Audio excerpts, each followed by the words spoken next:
I don't know about what other people are predicting or whatever they're saying, but this war is not even close to being over. It's really in its early stages. It's going to continue. I want to show you what Ambassador Danon, the Israeli ambassador to the United Nations, said and how he responded to a UN Security Council meeting that was requested by Iran in the aftermath of the attack by Israel the other day. Notice how his characterizations of things is not quite like they really are. Today they are targeting our capital. Tomorrow it can be your capital. Every country within range of their proxies is at risk, and their terror network is global. 2 massive missile attacks, first in April, then again in October, each unleashed hundreds of ballistic missiles aimed directly at Israeli civilians. You know, a couple of things I want to point out there. First one, he keeps mentioning this aggression by Iran in April and then October with no context at all that both of those came in response to gross Israeli provocations against the destruction of an embassy building in Syria and the assassination in their capital city during the presidential inauguration. And yet he just continues to talk about how those things as though they're coming out of nowhere, and those darn Iranians. In 1967, Lyndon Johnson told anybody who would listen that if we did not defeat the Viet Cong and the communists in South Vietnam, we would end up fighting them in the streets of Los Angeles. All right. I listened to General John Abizaid in 2004, who was stopped by a journalist, and he said virtually the same thing. If we don't stop terrorism here in Iraq right now and defeat these people, we'll be fighting them in our own country. Well, we have Vietnamese in this country. We have Arabs. Most of them are successful businessmen, but none of them thus far, or I shouldn't say none, but the vast majority are obedient citizens. They work hard, pay their taxes. So we haven't seen this wave of terror that's always being promised. We're being told the same thing. If you don't help us destroy all of our neighbors and everybody that we don't like, all of these people will inevitably come for you. The only way that we've had radical Islamists get into our countries is by letting them in, opening our borders, failing to protect our own citizens and our own society. We are the authors of our own destruction in that case. So this is just nonsense. But this is the same playbook over and over and over again. I hope Americans will wake up and understand that they're being fed lies on every level. We have no interest in a war with the Iranian state. And the notion that somehow or another, if you manage to kill the supreme leader, that suddenly the Iranians are going to stand up and cheer and say, thank you so much. Now we're ready to join with Israel and the United States to take on the rest of the world. You're out of your mind. If anything, we are cultivating stronger Iranian nationalism, and that pulls societies and countries together. It doesn't drive them apart. And if there's any feeling that one can get today from the population in Iran is that no, they don't want a war.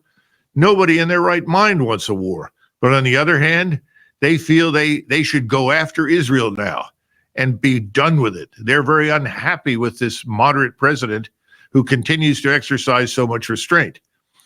I don't know what's going to happen next, but this war is not over. It's going to continue.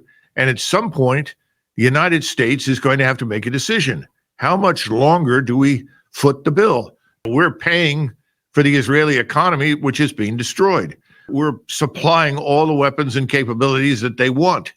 How long can we do this before it somehow or another begins to affect us here? Remember, we've been doing this in Ukraine as well. When does everyone sour on this nonsense?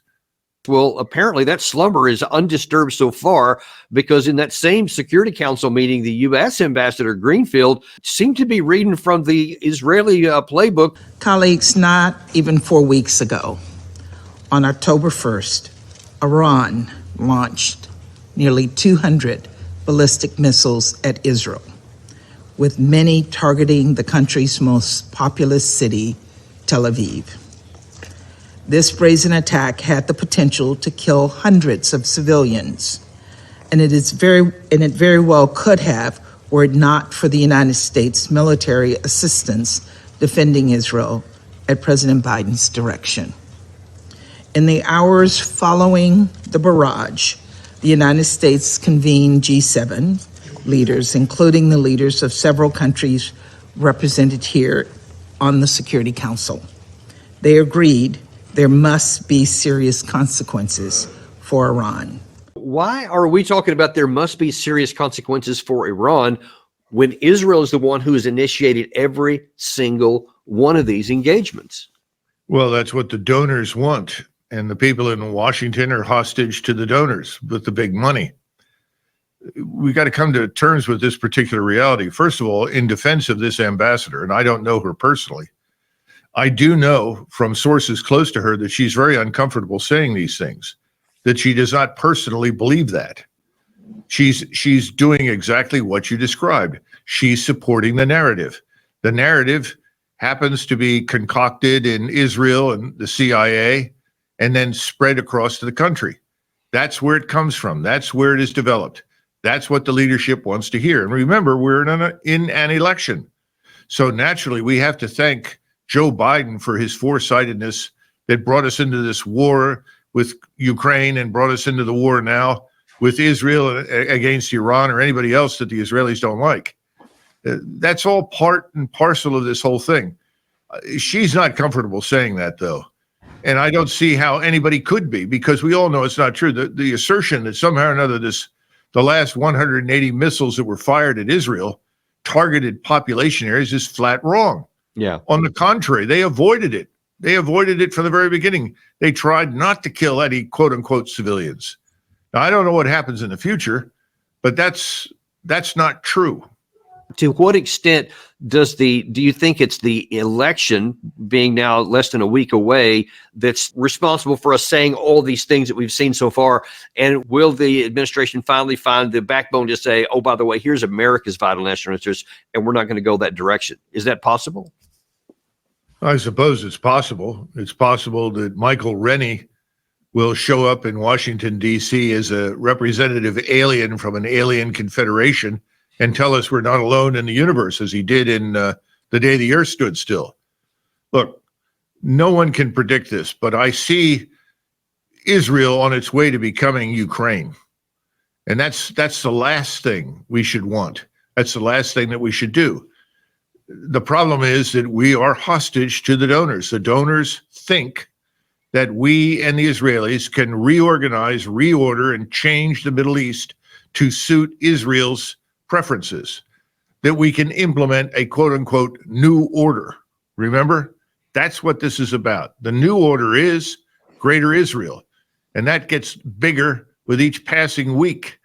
But the truth is, it's not attainable. But we haven't figured that out yet. We think we're dealing with backward countries under gutless leaders who will take no risks and do nothing to stop us or Israel. We really believe that.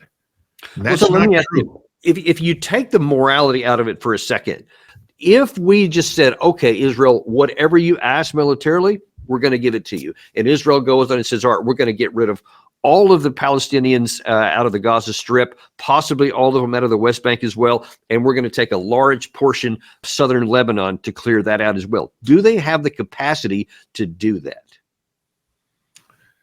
Unless the Turks, for instance, would intervene on the ground, I don't think there's much to stop them. Now, the Iranians, if they're provoked enough, could level much of what we call urbanized Israel with their missile arsenal. They don't want to do that. So I guess the answer to your question is, one would think not, but I wouldn't dismiss it as a possibility.